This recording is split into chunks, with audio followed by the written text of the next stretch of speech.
Vamos a comenzar en oración.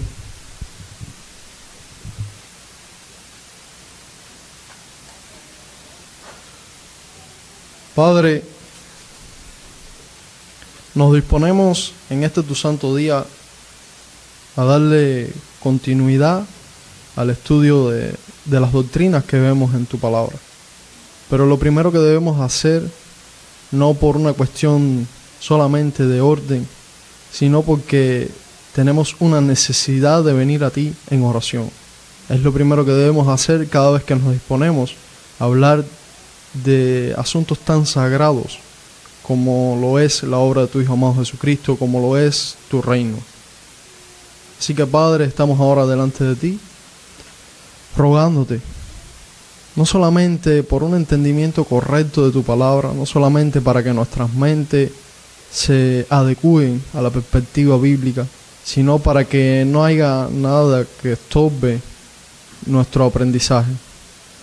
Padre, cuánta agitación, cuántas preocupaciones, cuánto estrés visitan nuestros hogares, nuestras vidas durante toda la semana. Pero al llegar a este tu santo día, encontramos en Cristo reposo y podemos en todo el día deleitarnos en Él, en sus atributos, en su obra. Permítenos, Padre, que tu evangelio hoy resplandezca en medio nuestro, en el momento en que estemos teniendo conversaciones, donde disfrutemos de la comunión que nos brinda tu iglesia.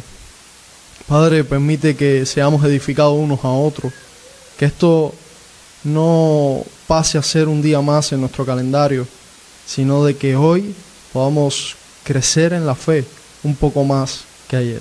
En el nombre de tu Hijo amado Jesucristo. Amén. Durante el estudio del capítulo 8 de nuestra confesión de fe, hemos visto hasta este momento, primero, los oficios de Cristo, luego vimos al mediador en sí mismo, y después de haber pasado un buen rato estudiando las cualidades o la naturaleza de ese mediador, llegamos a la siguiente conclusión. En el párrafo 2 veíamos al final que dos naturalezas completas, perfectas y distintas se unieron inseparablemente en una persona, pero sin conversión, composición o confusión alguna. De esta conclusión que dábamos al finalizar de la clase pasada, podemos decir dos cosas.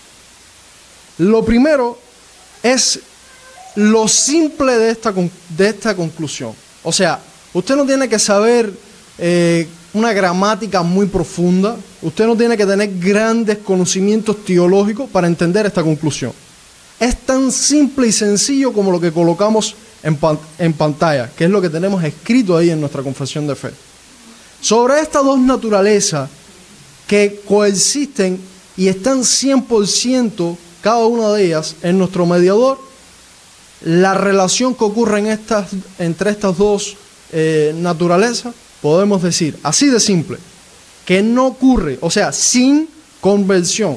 ¿Qué significa la palabra conversión? Bueno, exactamente lo que significa la palabra conversión. No tenemos que buscarle un significado muy abstracto de la palabra. No, es que no, sencillamente, una naturaleza no convierte a otra naturaleza. O sea, cuando la naturaleza divina, hablamos que está presente en la persona de Jesús, no estamos diciendo de que ese hombre de Nazaret comenzó a ser divino una vez que vino la naturaleza divina. No hay una conversión. Una no convierte a otra. Al igual que cuando Dios es encarnado en la persona de Cristo, en ese momento no es que Dios perdió sus cualidades divinas y comenzó a ser hombre. Hermano, no ocurre una conversión. Lo segundo que no ocurre en esta relación, en estas dos naturalezas, es una composición. O sea, cuando estudiamos la naturaleza de nuestro mediador, no estamos diciendo de que nuestro mediador sea 75% divino y un 25% hombre. o al revés. No está compuesto su naturaleza. Es 100% divino y 100% hombre. Para ejemplificarlo un poco, aunque como ya decía, estas palabras están bien claras, no hay una composición, pero para ejemplificarlo un poco más, piensen esto. Si nosotros dijéramos que la naturaleza de nuestro mediador es compuesta, estaríamos diciendo de que nuestro mediador no es perfecto. Mire, si nosotros decimos que Dios, cuando se encarnó en la persona de Jesucristo, Dios hecho carne, es 75% divino, analizando solamente la naturaleza divina, estamos diciendo de que Él no es 100% divino, o sea, es imperfectamente divino. Le falta un poco para llegar al 100%. Pero si lo analizamos por el otro lado, si decimos que solamente tiene un 25% de hombre, estamos diciendo que Él como hombre tampoco fue perfecto. De manera tal que es una naturaleza imperfecta, que le faltaría algo para llegar al 100%, a la perfección. No, lo que estudiamos en clase es que nuestro mediador es perfecto. Él es 100% divino y Él es 100% hombre. No está compuesto de parte. Lo tercero es que no hay, sin confusión alguna, en estas dos naturalezas. Como veíamos al final de la clase pasada, se puede ver claramente en las Escrituras cuándo es que nuestro mediador actúa como hombre, cuándo es que nuestro mediador actúa en su naturaleza divina, y no hay una confusión, no se mezclan. Está bien delineado, lo podemos apreciar claramente en la palabra de Dios, cómo estas dos naturalezas viven en una relación. Lo segundo, ya les decía, primero, es algo bien simple, es una conclusión bien clara, los términos que tenemos en nuestra confesión son precisos. Lo segundo que podemos decir de esta conclusión a la cual arribábamos una vez que veíamos la naturaleza de nuestro mediador es el hecho de que es un misterio. O sea, nosotros vemos claramente en las Escrituras de que en nuestro mediador coexisten dos naturalezas. Y es, como decíamos una vez más, 100% hombre, 100% divino. Pero decíamos también de que esta conclusión es un misterio. O sea, nuestra mente finita, ¿cómo es posible que dos naturalezas coexistan en una sola persona a la misma vez, al 100%? No lo podemos entender. Nos quedamos cortos ahí de entendimiento. Por si existiera la duda de que el no poder entender esta verdad es solamente un asunto de que, bueno, pobrecitos los cubanos que están acá de este lado del mundo y no tenemos acceso a otras bibliografías y por eso es que no podemos dar una explicación mejor, o sencillamente es cuestión del maestro que tienen delante que no tiene el alcance suficiente para explicarnos e ilustrarnos mejor la naturaleza de nuestro mediador. Por si alguien que nos está escuchando pudiera tener este tipo de pensamiento, yo les traigo al menos 2 o 3 planteamientos en el sentido de a la hora de analizar este asunto de otros maestros. Miren lo que describieron Gordon R. Lewis y Bruce A. Demares. Por mucho que la Escritura revele de la encarnación, ninguna mente humana será capaz de comprenderlo plenamente. Ninguna mente humana, dicen estos maestros. Otro maestro, un poco más conocido por nosotros, dice, al igual al referirse a este tema: amados, este es un misterio que supera toda comprensión. Si algún hombre intentara explicar o incluso definir la unión de lo divino y humano en el Señor Jesús, rápidamente probaría su locura. Los académicos de la Edad Media fueron muy aficionados a realizar preguntas desconcertantes acerca de lo que ellos llamaron la unión hipostática de la divinidad y la humanidad de Cristo. Ellos no podrían emitir tanto como un rayo de luz sobre el tema. Ellos se entretuvieron con enigmas y se perdieron en laberintos. Es suficiente para nosotros conocer que la encarnación es un hecho glorioso. No es suficiente mantenerlo en su simplicidad, Dios fue manifestado en la carne de Cristo Jesús, el Verbo encarnado, dice Charles Spurgeon. Y finalmente, otro maestro un poco más conocido también por nosotros, Louis Berkhof, dice lo siguiente: la Iglesia aceptó la doctrina de las dos naturalezas en una persona, no porque este misterio haya sido completamente entendido, sino porque claramente vio en esta un misterio revelado por la palabra de Dios. Esto fue y sigue siendo desde entonces para la Iglesia un artículo de fe mucho más allá de la comprensión humana. O sea, nosotros no podemos entender, nuestra mente es finita, pero lo que nosotros sí podemos decir es lo que está en la palabra de Dios. De que la palabra de Dios dice de que nuestro mediador tiene dos naturalezas al 100%, y de que eso nosotros lo tenemos que creer por el simple hecho de que está en la palabra de Dios, eso es una realidad. Ahora sigue siendo un misterio. Y partiendo de la conclusión a la que arribamos en la última clase, es que vamos a darle inicio a la clase de hoy. Si ciertamente es un misterio, algunos de los estudiosos de las Escrituras, a la hora de sistematizar la naturaleza, o sea, las verdades que vemos en la Biblia sobre la naturaleza de nuestro mediador, si han podido decir o mostrarnos qué dice la palabra de Dios sobre nuestro mediador. Y los párrafos que vamos a estar estudiando hoy nos muestran un poco más sobre nuestro mediador. En el día de hoy vamos a estar dando el estudio a los párrafos 3 y 4 de nuestra confesión. Por favor, vaya conmigo ahí a su confesión. Por la extensión de estos dos párrafos, no le vamos a dar lectura como comúnmente tenemos por costumbre, que leemos todo el párrafo y luego lo vamos porcionando por partes. Primero vamos a leer el párrafo 3 y lo vamos a estudiar. Luego vamos a ir al párrafo 4 y lo vamos a estudiar. Así que en este momento solo vamos a leer el primer párrafo que nos compete hoy.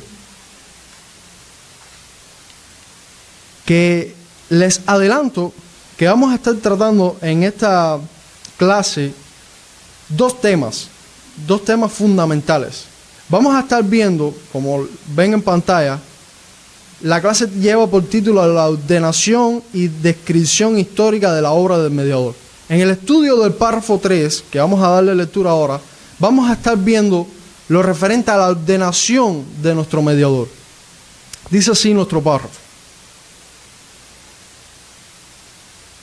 el Señor Jesús, en su naturaleza humana así unida a la divina, en la persona del Hijo, fue santificado y ungido con el Espíritu Santo sin medida, teniendo en sí todos los tesoros de la sabiduría y del conocimiento, en quien agradó al Padre que habitase toda plenitud, a fin de que siendo santo, inocente y sin mancha, y lleno de gracia y de verdad, fuese completamente apto para desempeñar el oficio de mediador y fiador, el cual no tomó por sí mismo, sino que fue llamado para él mismo por su Padre, quien también puso en su mano todo poder y juicio y le ordenó que lo cumpliera. Como les decía, lo primero que vamos a estar viendo en nuestro párrafo, a la hora de verlo en su conjunto, en este párrafo 3, es la ordenación del mediador. Cuando nos referimos a la palabra ordenación, quiero recordar lo que definíamos por esta palabra. No es una ordenación como comúnmente nosotros creemos de que una fuerza superior le ordena a una fuerza inferior, sino que utilizábamos esta palabra, decíamos, para señalar el hecho de cuando le damos un título o un reconocimiento o una posición a alguien. Recuerden que hablábamos de ejemplos que son bastante comunes para nosotros, como es el caso de una ordenación de un pastor o de un diácono, en lo referente a esos oficiales de la iglesia que nosotros decimos, bueno, vamos a como iglesia ordenar a este hombre al ministerio, o vamos a reconocer lo que Dios está haciendo en este hombre. En ese sentido veíamos que se utiliza la palabra ordenación, y en nuestro párrafo en cuestión vemos que inmediatamente cuando los autores de nuestra confesión de fe hacen una conexión con lo que veníamos viendo en el párrafo 2, O sea, ahí al anunciarlo el Señor Jesús en su naturaleza humana, así unida a la divina, en la persona del Hijo, inmediatamente que hacen esa conexión con lo que van a decir a continuación, nos comienzan a hablar de una parte de la ordenación. Vamos a estar viendo cómo la ordenación de nuestro mediador por parte del Padre contó de dos partes fundamentales. La primera, que estamos viendo en pantalla, se refiere a que fue capacitado por el Espíritu Santo. Los autores dicen, fue santificado y ungido con el Espíritu sin medida. Esto es lo que está sucediendo en nuestro mediador. Está siendo capacitado de una manera especial, sin medida, teniendo en sí todos los tesoros de la sabiduría y del conocimiento, en quien agradó al Padre que habitase toda la plenitud, a fin de que siendo santo, inocente y sin mancha y lleno de gracia y de verdad, fuese completamente apto para desempeñar el oficio de mediador y fiador. Lo primero que vemos, que estamos declarando en nuestra confesión de fe, en este sentido, es que nuestro mediador fue cualificado para los oficios que él iba a desempeñar como mediador y fiador. Él fue capacitado por el Espíritu Santo. Hechos capítulo 10, versículo 37 al 38, como siempre les recuerdo, si usted no lo logra ver bien en pantalla, vaya a su Biblia ahí y ejercítese buscando los textos, que es mucho mejor que leerlo en pantalla. Hechos capítulo 10, versículo 37 al 38 dice: vosotros sabéis lo que se divulgó por toda Judea, comenzando desde Galilea, después del bautismo que predicó Juan, como Dios ungió con el Espíritu Santo y con poder a Jesús de Nazaret, y como éste anduvo haciendo bienes y sanando a todos los oprimidos por el diablo, porque Dios estaba con él. En el relato de Hechos se nos resume de alguna manera todo lo que fue la vida y ministerio de nuestro mediador. La vida y ministerio de nuestro mediador, básicamente uno de los objetivos que él tenía al mostrar cada una de sus obras, era declararle al mundo quién era él. Y estaba haciendo, para lo que le estaba viendo, estaba haciendo una señal de que él, ese Jesús de Nazaret, ese que veíamos en la clase anterior, que era, lo conocían como hijo de José, hijo de María, y veían a sus hermanos. Ese hombre que había ahí no era cualquier hombre, era aquel ungido por Dios, aquel capacitado por el Espíritu Santo. Y en Hechos capítulo 10 se nos recuerda ese hecho extraordinario, que Jesús fue aquel ungido por Dios, aquel sellado por el Espíritu Santo como mediador. Juan capítulo 1, versículo 14, nos habla también de esta verdad. Y aquel verbo fue hecho carne y habitó entre nosotros, y vimos su gloria, gloria como del unigénito del Padre, lleno de gracia y de verdad. Esta era la expresión de aquello con lo que Cristo había sido calificado o cualificado por el Espíritu Santo. Esto era la apreciación que las personas veían de Jesucristo, un hombre lleno de gracia y de verdad. Lo segundo que se nos señala en nuestro párrafo no solamente es a nuestro mediador cualificado por el Espíritu Santo, sino en la segunda parte de nuestro párrafo se nos señala, véalo ahí en color diferente en pantalla, el cual no tomó por sí mismo, sino que fue llamado para él mismo por su Padre, quien también puso en su mano todo poder y juicio y le ordenó que lo cumpliera. Lo segundo que se nos está señalando es cómo fue llamado por el Padre. Primero fue cualificado, capacitado por el Espíritu Santo, y luego fue llamado por el Padre. No fue algo que Jesucristo se autoproclamó o autonombró o autoordenó. No. Cristo fue capacitado y luego fue ordenado, fue encomendado, fue mandado por el Padre. Eso es lo que estamos declarando en este momento. De eso nos hablan textos como Hebreos capítulo 5, versículos del 5 al 6. Así tampoco Cristo se glorificó a sí mismo, haciéndose sumo sacerdote. Él no dijo de sí mismo, yo soy sumo sacerdote, aunque podía haberlo dicho. Sino él el que le dijo: tú eres mi hijo, yo te he engendrado hoy. Como también dice en otro lugar: tú eres sacerdote para siempre según el orden de Melquisedec. Estos textos hablando de que él no se autotituló, el Padre lo tituló, lo ordenó, dijo: este es el mediador, este es mi ungido. Hechos capítulo 2, versículo 36 dice: sepa pues ciertísimamente toda la casa de Israel que a este Jesús a quien vosotros crucificasteis, Dios le ha hecho Señor y Cristo. Él mismo no, los hombres no, Dios mismo lo hizo Señor y Cristo. Todavía nos falta, quizás para lamentos de algunos, todavía nos falta un poco para llegar a las conclusiones de esta clase, aunque estamos bien movidos en el tiempo, en el cronograma de la clase. Pero sí, en este momento creo que es necesario hacer unas conclusiones parciales, al reflexionar un poco en lo que estamos viendo de la ordenación de nuestro mediador, cómo es que Él es ordenado. Al mirar los versículos anteriores podemos concluir que Cristo fue capacitado por el Espíritu Santo, llamado por el Padre para que cumpliera su oficio como mediador, salvando las grandes distancias que hay entre Cristo y los hombres.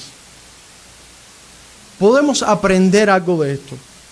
Todavía nos falta mucho para llegar al capítulo 26 de nuestra confesión de fe, pero les aseguro que fuera de mucha utilidad, cuando estemos allá en el capítulo 26, viendo lo referente a la doctrina de la iglesia y cómo los hombres deben de llegar al ministerio, sería de mucha utilidad regresar a este capítulo que estamos viendo delante. Vean un modelo a seguir, vean este ejemplo. Cristo no se está autonombrando, Cristo no se está autopropulsionando al ministerio. Vean aquí un ejemplo. Hoy tenemos muchos hombres que están llegando al ministerio, están llegando a un oficio de pastor, sin importar si han sido capacitados o no por el Espíritu Santo. Otros hombres los están nominando a estos pastores sin ni siquiera preguntarse qué dice la palabra sobre la condición de ese hombre. Otros hombres están haciendo especies de campañas para llegar a ministerios. Vean este ejemplo. Estamos hablando del mismo Señor Jesucristo, la segunda persona de la Trinidad. Si hay alguien que ha caminado sobre la faz de la tierra, que pudo llegar y decir: yo soy, y no necesitaba que nadie reconociera nada, y yo tengo, yo soy y hago, era nuestro Señor Jesucristo. Y no fue así. Las Escrituras nos dicen que Él siguió este procedimiento. Hay muchísimos textos que pudiéramos citar, donde continuamente se nos señalan este hecho. Jesucristo no buscó otros medios. Él dijo: debe de ser a la luz pública enseñado que yo estoy siendo ungido por el Espíritu Santo y yo no me estoy autoproponiendo. El Padre que me envió es quien me está señalando, quien me está ordenando. La segunda parte de nuestra clase la vamos a dedicar, todo el tiempo de la segunda parte de nuestra clase, al estudio del párrafo 4. En este párrafo veremos ahora la descripción histórica de la obra del mediador. Vaya a su confesión conmigo y lea ahí el párrafo 4. El Señor Jesús asumió de muy buena voluntad este oficio y para desempeñarlo nació bajo la ley, la cumplió perfectamente y sufrió el castigo que nos correspondía a nosotros, el cual deberíamos haber llevado y sufrido, siendo hecho pecado y maldición por nosotros, soportando las más terribles aflicciones en su alma y los más dolorosos sufrimientos en su cuerpo, fue crucificado y murió, y permaneció en el estado de los muertos, aunque sin ver corrupción. Al tercer día resucitó de entre los muertos con el mismo cuerpo en que sufrió, con el cual también ascendió al cielo, y allí está sentado a la diestra de su Padre, intercediendo, y regresará para juzgar a los hombres y a los ángeles al final del mundo. Aunque nosotros no podemos tener una idea exacta de lo que significó la obra de nuestro mediador, porque como dijo Charles Spurgeon, cuando tratamos nosotros de ver toda la obra, que es precisamente lo que estamos haciendo en este párrafo, capítulo 4, estamos dando una descripción histórica. Estamos viendo todo el panorama de la obra de Cristo como mediador. Al hacer eso, dice Spurgeon, tú y yo no podemos tener idea cuán alto honor es ser igual a Dios. ¿Cómo podemos entonces medir el descenso de Cristo cuando nuestros más elevados pensamientos no pueden comprender la altura de la cual Él vino? La profundidad a la que Él descendió se encuentra inmensurablemente más bajo que cualquier punto al que hayamos llegado. Y la altura de la que Él descendió la gloria está inconcebiblemente más arriba de nuestro más alto pensamiento. Aún así, no olvides la gloria que Jesús dejó de lado por un tiempo. Recuerda que Él es verdadero Dios y que habita en el más alto cielo con su Padre. Pero aún así, aunque de esta manera era infinitamente rico, por nuestro bien se hizo pobre, para que a través de su pobreza podamos ser ricos. Nosotros no podemos tener una comprensión completa, o sea, es una locura decir vamos a pensar y vamos a en este momento a comprender exactamente qué significó toda la obra de Cristo. Eso es una locura, como bien lo dice Spurgeon. Pero analizando una panorámica histórica, al ver las Escrituras y ver todo lo que Cristo hizo, los teólogos han podido ver o organizar todo lo que en las Escrituras se nos revela. Y lo han colocado, esta descripción histórica de la obra del mediador, en dos partes fundamentales. A la hora de hablar de su obra, han dicho, bueno, un primer momento que habla de un estado de humillación de Cristo. Y en un segundo momento de la obra de Cristo, nos habla del estado de glorificación de Cristo. Nuestra confesión sigue este mismo esquema. Nuestra confesión, cuando nos va a hablar de la obra de Cristo, ellos dicen, vamos a comenzar hablando primero del estado de humillación de Cristo. Y luego vamos a hablar del estado de glorificación de Cristo. Veámoslo en nuestro párrafo. Ahí vaya a su confesión de fe y notará que la primera frase, una vez más, como les digo, después que queda establecida la conexión entre el párrafo anterior y el que estamos ahora leyendo, la primera frase que aparece en nuestra confesión fue, nació bajo la ley. Cuando nos referimos al estado de humillación de Cristo, así comienza este análisis. Nació bajo la ley. Y esta no es una frase que los autores de la confesión o la iglesia se inventó a lo largo de la historia, no, es una frase que podemos ver en las mismas palabras de Dios. En Gálatas capítulo 4, versículo 4, hablando de este estado de humillación al que vino Cristo, dice, pero cuando vino el cumplimiento del tiempo, Dios envió a su Hijo, nació de mujer y nació bajo la ley. Esta frase nos está indicando lo más bajo que vamos a estar viendo de la humillación de Cristo. Vamos a estar viendo cada uno de los detalles que vemos en las Escrituras con relación a la humillación de Cristo. Pero el hecho de que Él haya nacido y que haya nacido bajo la ley, como lo dijo Thomas Watson, Cristo tomando nuestra carne fue uno de los niveles más bajos de su humillación. Se humilló más a Él mismo al descansar en el vientre de la Virgen que colgando en la cruz, que es una de las partes que vamos a ver de la humillación de Cristo. Se despojó de las túnicas de su gloria y se revistió con los trapos de nuestra humanidad, refiriéndose al hecho de haber nacido. Cristo no solamente nació, sino que Él nació. Ya eso es humillante. Aquel dador de la vida ahora está llegando al mundo por una generación humana natural. No solamente Cristo padeció en ese sentido, sino que Él nació bajo la ley. Nosotros vamos a estudiar en capítulos más adelante todo lo referente a lo que vemos en las Escrituras con respecto a la ley de Dios, o a lo que nosotros nos referimos cuando hablamos de la ley en el contexto bíblico.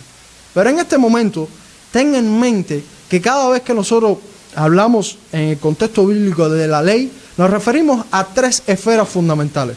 La primera es la ley moral. Ahí se encuentran los 10 mandamientos. La segunda es la ley ceremonial. Es aquellos grupos de doctrina que fueron dados por Dios a los israelitas para regular la adoración. Y la tercera esfera es la ley civil. Fueron dadas también por Dios al pueblo de Israel para que supiera cómo debía de conducirse como nación. O sea, tenemos, cuando nos estamos acá refiriendo a la ley, nos estamos refiriendo a la ley moral, la ley ceremonial y la ley civil. Cristo cuando nació, Él nació bajo la sujeción a esas leyes, a todas esas leyes. Como judío, como israelita, como hombre, Él se sujetó a la ley dada por Dios. Lucas capítulo 2, versículo 51 nos habla de cómo Él se sujetaba a sus padres, cómo Él se sujetaba a esa ley que deben los hijos a los padres. Y descendió con ellos y volvió a Nazaret y estaban sujetos a ellos. Y su madre guardaba todas estas cosas en su corazón. Estoy siendo muy tentado a describir un poco más el texto, pero por cuestión de tiempo no podemos detallar el texto en su contexto. Pero solamente recuerde lo que estaba ocurriendo en este contexto. Jesucristo se queda en el templo y los padres van de regreso a buscarlo, y cuando lo encuentran, Él no dice, no, yo no voy a ir con ustedes. No, Él se sujeta como hijo y regresa con los padres. Dejémoslos hasta ahí. El hecho es que Jesucristo estaba mostrando una obediencia clara y evidente. Mateo, versículo 17 del capítulo 5 nos dice: no penséis que he venido para abrogar la ley o los profetas. No he venido para abrogarla, sino para cumplirla. Él se sometió a sí mismo a la ley ceremonial, padeciendo el doloroso proceso de la circuncisión al 8º día después de su nacimiento, como se había ordenado. A la ley civil, al pagar los tributos y obedecer las autoridades que estaban sobre el pueblo de Israel. Cumplió con todas las demandas de la ley moral, obedeciendo los preceptos concernientes en ella. De manera que Él estuvo sujeto incluso a José y a María, sus padres según la carne. Jesucristo cumplió, se sujetó a toda la ley establecida. No solamente se sujetó, sino que la cumplió, como dice nuestra confesión de fe, la cumplió perfectamente. Pero no solamente Él se sometió a la ley como un aspecto humillante. Vean cómo el mismo legislador ahora viene a nacer y ahora se pone bajo esa ley y la cumple perfectamente. Ocurrió algo más que nosotros expresamos en nuestra confesión de fe. Él sufrió el castigo que nos correspondía a nosotros. Todas esas demandas que la ley hacía al hombre, toda aquella sentencia que la ley pronunciaba para aquellos que no cumplían la ley, Cristo dijo, pónganlo a mi cuenta. Y sufrió la demanda de la ley. Dice en nuestro párrafo en cuestión, vaya ahí a su confesión de fe, y sufrió el castigo que nos correspondía a nosotros, el cual deberíamos haber llevado y sufrido, siendo hecho pecado y maldición por nosotros, soportando las más terribles aflicciones en su alma y los más dolorosos sufrimientos en su cuerpo. Alguien en un momento dijo que lo que vino a hacer la ley con nuestro mediador fue casi como, figurativamente, como que lo cogió por el cuello y le dijo, págame lo que me debes. Él no debía nada, Él lo había cumplido todo perfectamente, pero ahora tomaba sobre sí la demanda que la ley le estaba haciendo a su pueblo. Isaías 53, el versículo 3 al versículo 5 nos dice, despreciado y desechado entre los hombres, varón de dolores, experimentado en quebranto y como que Escondimos de él el rostro, fue menospreciado y no lo estimamos. Ciertamente llevó él nuestras enfermedades y sufrió nuestros dolores. Y nosotros le tuvimos por azotado, por herido de Dios y abatido. Mas él herido fue por nuestras rebeliones, molido por nuestros pecados. El castigo de nuestra paz fue sobre él, y por su llaga fuimos nosotros curados. Este es el camino de la humillación de Cristo. Veamos en Isaías todo ese sufrimiento de nuestro mediador. Nuestra confesión en el párrafo 4 continúa diciéndonos, continúa ilustrando más detalles sobre este proceso de humillación por el cual pasó nuestro mediador. Dice que él no solamente nació bajo la ley, cumplió todas las demandas de la ley, pagó las demandas de la ley, sino que fue crucificado. Nuestro mediador fue considerado un criminal. Aquel ser el ser más santo que haya existido sobre la faz de la tierra fue considerado como un criminal. Lo trataron como tal. Fue acusado y representado como el más desgraciado del mundo. Eligieron para él el tipo de muerte que solo estaba reservada para los peores criminales: la crucifixión. Si seguimos leyendo en Isaías, ahí en el capítulo que teníamos anteriormente, en el capítulo 53, veremos que nuestro mediador no huyó de su misión. Él no, en su trayecto de humillación, él no dijo, sé lo que me espera y abandonó. No. Ahí mismo en el capítulo 53, Isaías nos narra, angustiado él y afligido, no abrió su boca. Como cordero fue llevado al matadero y como oveja delante de sus trasquiladores, enmudeció y no abrió su boca. Él fue crucificado. Y para aquellos enemigos que dicen que sencillamente esto fue algo figurativo, como decíamos en la clase anterior, no, él no estaba sufriendo, no, él sí estaba sufriendo en su cuerpo físico. Ahí, en la agonía de la cruz, como se nos relata en los evangelios, vemos a nuestro mediador sufriendo, siendo humillado al punto, como dice nuestra confesión de fe, de morir. La muerte de nuestro mediador fue real, al igual que toda la agonía y sufrimiento que pasó antes de morir. Pensemos en su muerte por un segundo. Nosotros ya aclaramos todo lo referente a lo que significaba la muerte. Pero reflexionemos un poco en cómo él sufrió esa agonía que lo llevó a la muerte. Jonathan Edwards nos lo ilustra de la siguiente manera. Es más que probable que sus órganos vitales fueran desgarrados. Su corazón, la fuente de sangre, o sea, no su corazón en un sentido metafóricamente hablando de las emociones, no, su corazón físico, la fuente de sangre estaba literalmente roto. Su corazón o algunos otros canales internos de sangre fueron dañados tan gravemente que causaron una violenta fermentación, volviendo su sangre en agua. Cuando su costado fue atravesado por la lanza, sangre y agua brotaron. Esta parece ser la sangre que se había filtrado de las arterias e inflamado los tejidos. Estaba en una condición médica realmente deteriorada.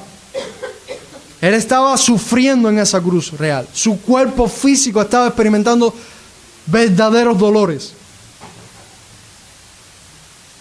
Cristo murió en esa cruz. Juan 19:30, al igual que muchísimos otros textos, nos hablan de esta muerte real. Cuando Jesús hubo tomado el vinagre, dijo, consumado es, y habiendo inclinado la cabeza, entregó el espíritu. Murió. Romanos 5:6, porque Cristo, cuando aún éramos débiles a su tiempo, murió por los impíos. En el credo apostólico, para referirse a este hecho de la muerte de Cristo, lo resumen en la siguiente frase: padeció bajo Poncio Pilato. Ellos tratan de ilustrarnos con esta frase todo el proceso para que no se nos quede nada suelto. Incluyen de esta manera su captura. Cuando fueron allí a capturarlo con palos, con espadas, con cadenas, como si fuera el criminal más peligroso de este mundo, eso fue humillante. Luego fue llevado a un juicio. El juez de este mundo, como vamos a ver en unos pocos minutos, estaba siendo llevado a un juicio injusto, donde se levantaron falsos argumentos en contra de él. Fue crucificado, muerto y sepultado. Se nos presenta todo el cuadro de lo que costó nuestra salvación. Nuestra confesión continúa dándonos y hablándonos precisamente de lo que ocurrió después de la muerte. Él permaneció, como vemos ahí en pantalla, en el estado de los muertos. Esto es lo último que veremos del estado de humillación de Cristo. Así que pensemos brevemente en algo. De la misma forma que fue difícil de explicar el nacimiento de Cristo por el asunto de su naturaleza divina, o sea, no es fácil explicar cómo es posible que Cristo haya llegado a este mundo. En este punto de la confesión de fe nos está llevando a explicar cómo fue su muerte. De la misma manera que fue difícil entender su nacimiento, es un poco complejo explicar su muerte, por el simple hecho de sus dos naturalezas. Para tener una perspectiva correcta y lo más equilibrada sobre este asunto de la muerte de Cristo, ya habíamos aclarado por un lado que Él no estaba muriendo por un pecado propio, porque habíamos visto que la muerte era fruto del pecado. Él estaba muriendo por los pecados nuestros. Eso ya lo habíamos adelantado en la clase anterior. Pero en este momento tenemos que tener en mente que la muerte es la separación del cuerpo y el alma. Ocurre una separación. Eso es lo que ocurre en nuestra naturaleza humana. Para esto, vayamos por un momento al capítulo 31 de nuestra confesión de fe, en el párrafo 1, donde se nos dice: los cuerpos de los hombres vuelven al polvo. O sea, una vez que el hombre muere, esto es lo que ocurre. Y esto es lo que creemos y tenemos ahí basamento bíblico para demostrarlo. Los cuerpos de los hombres vuelven al polvo después de la muerte y ven la corrupción. Pero sus almas, que ni mueren ni duermen, teniendo una subsistencia inmortal, vuelven inmediatamente a Dios que la dio. ¿Qué ocurre una vez que un hombre muere? Pues lo que está ocurriendo es una separación. Cuando nuestra confesión de fe nos dice permaneció en el estado de los muertos, al menos nos está indicando que ese poder, esa fuerza de la muerte que golpea a la naturaleza humana, que logra separar la naturaleza humana del cuerpo y el alma, esto verdaderamente golpeó a nuestro mediador. Él sufrió esta separación.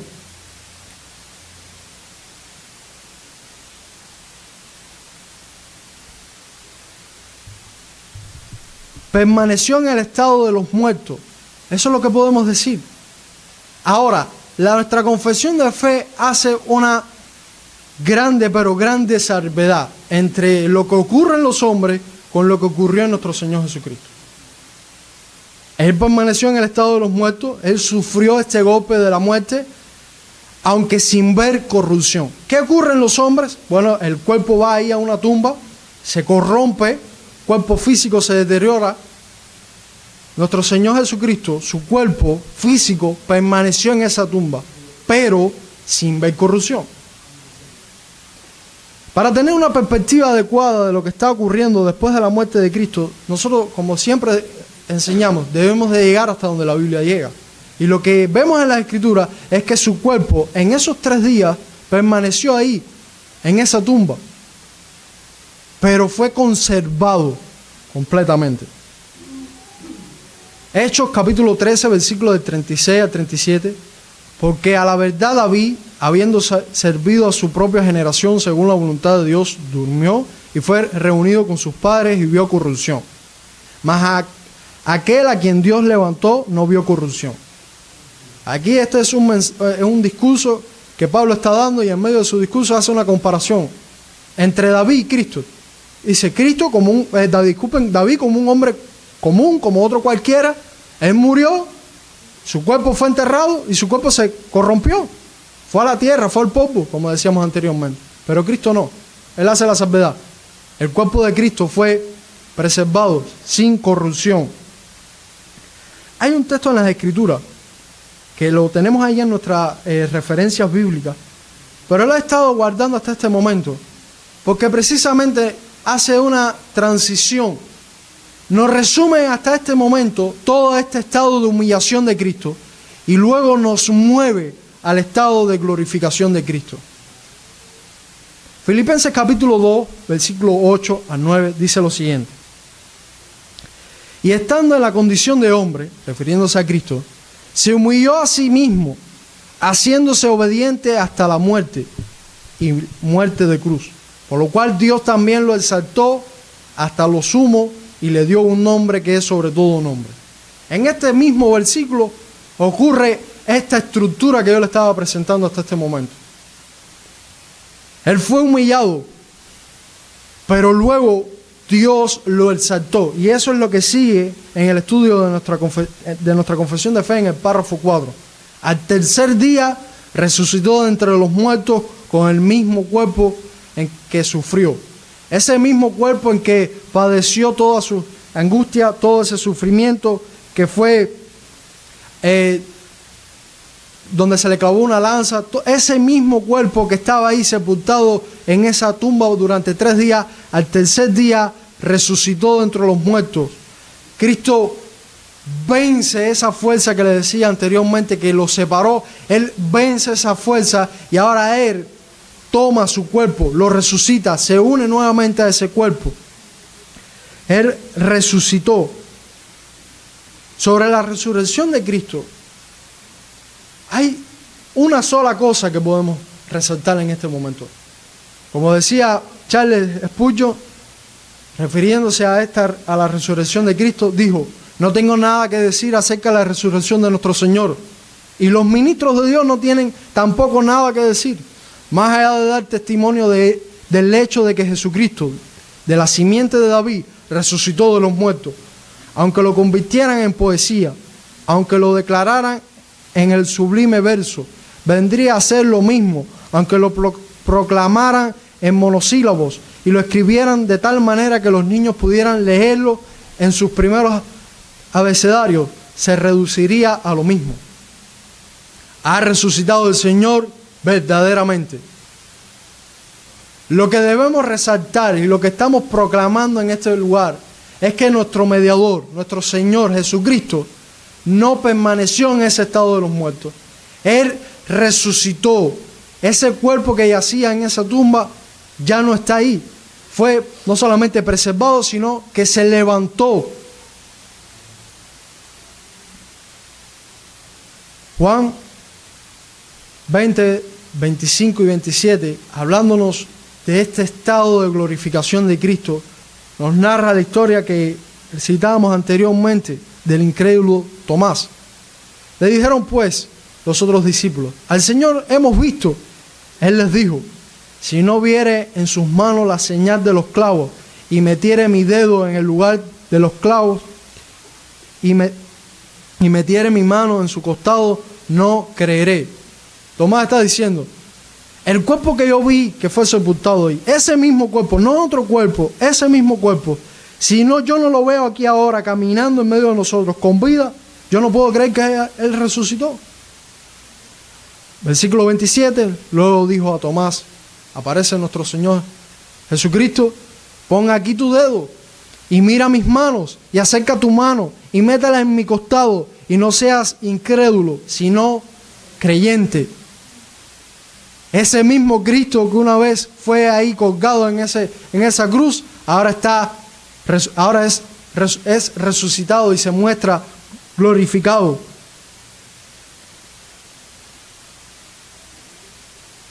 Lucas 24, aunque este no es uno de los pasajes que tienen en su referencia, Es uno de los que muestra con mayor precisión la naturaleza de Cristo después de la resurrección. Jesucristo se aparece una vez más con su cuerpo resucitado y dice: mirad mis manos, mis pies, que yo mismo soy. Palpad y ve, porque un espíritu no tiene carne ni huesos, como veis que yo tengo. Y diciendo esto, les mostró las manos y los pies. Y como todavía ellos de gozo no lo creían y estaban maravillados, les dijo: ¿tenéis aquí algo de comer? Entonces le dieron parte de un pez asado y un panal de miel, y él lo tomó y comió delante de ellos, para mostrar que era real, que estaba ahí delante de ellos, que había resucitado, que no era un espíritu como alguno de ellos decía. Él había resucitado y se estaba mostrando como tal.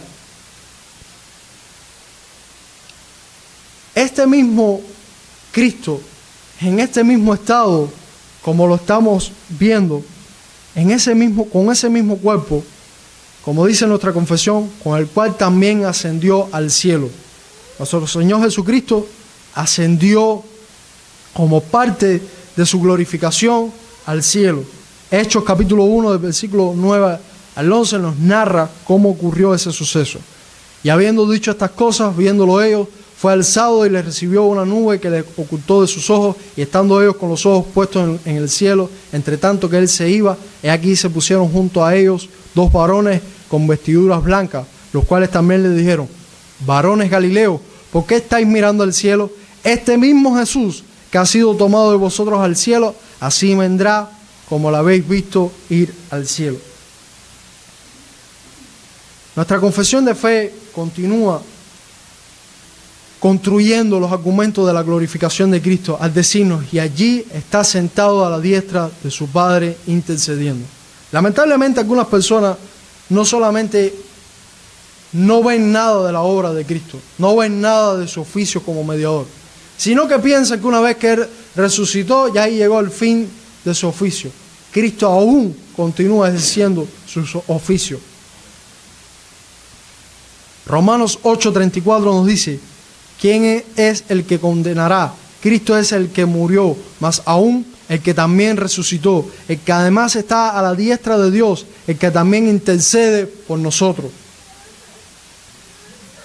Hebreos 9:24, porque no entró Cristo en el santuario hecho de mano, figura del verdadero, sino en el cielo mismo, para presentarse ahora por nosotros ante Dios. Regresemos a nuestro párrafo. Finalmente, Él culminará su obra como mediador, como dice nuestro párrafo, y regresará para juzgar a los hombres y a los ángeles al final del mundo. Cristo regresará como Rey y juzgará a todos, los vivos, los muertos, los ángeles, todos los juzgará como Rey. Hechos capítulo 1, versículo 11, los cuales también le dijeron: varones Galileos, ¿por qué estáis mirando al cielo? Este mismo Jesús que ha sido tomado de vosotros al cielo, así vendrá como lo habéis visto ir al cielo. Él regresará. Y como veíamos en Judas 6, juzgará no solamente a todos los hombres y a los ángeles que no guardaron su dignidad, sino que abandonaron su propia morada. Los ha guardado bajo oscuridad en prisiones eternas para el juicio del gran día.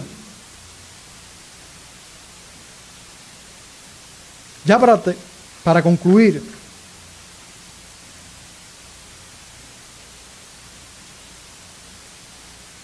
quiero que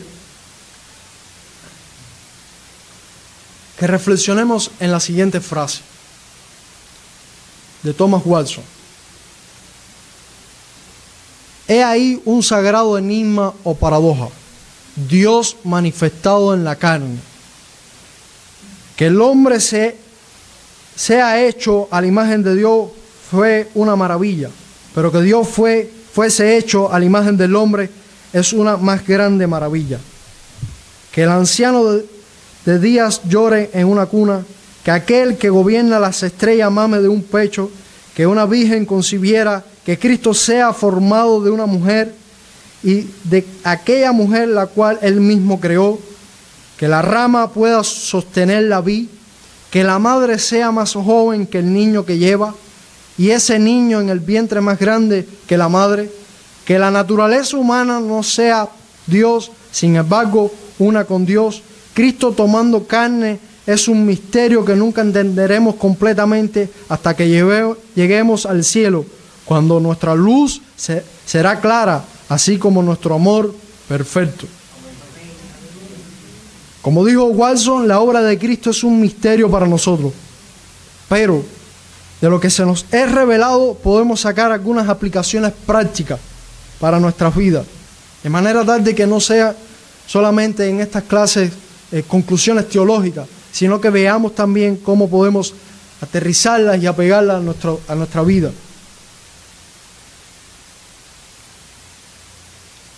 A los hermanos que me escuchan, a los amigos que me escuchan, a todos que han escuchado esta historia, no dejemos de anunciarle al mundo lo que en este párrafo está escrito, porque estamos frente al eje central del Evangelio.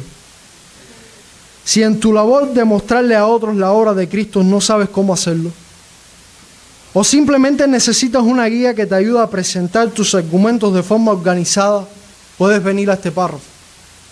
Te va a servir, te va a dar la estructura exacta, no te va a dejar nada suelto. Segundo, si estás en este lugar y aún no amas a Cristo, Él sigue siendo tu enemigo. Piensa en esta pregunta, llévatela para casa. Cuando llegue el día del juicio final, ¿cuál será tu destino? Porque Él vendrá, Cristo regresará y juzgará a este mundo. Por último, para aquellos que son del pueblo de Dios, les pregunto, ¿cómo es posible vivir con tanto poco amor por aquel que nos amó tanto? Cada día trata de meditar en el párrafo 4 de nuestra confesión de fe. En este capítulo 8, el párrafo 4, medita en él. Encontrarás aquí suficientes razones para alejarte del pecado y correr con todas tus fuerzas a Cristo.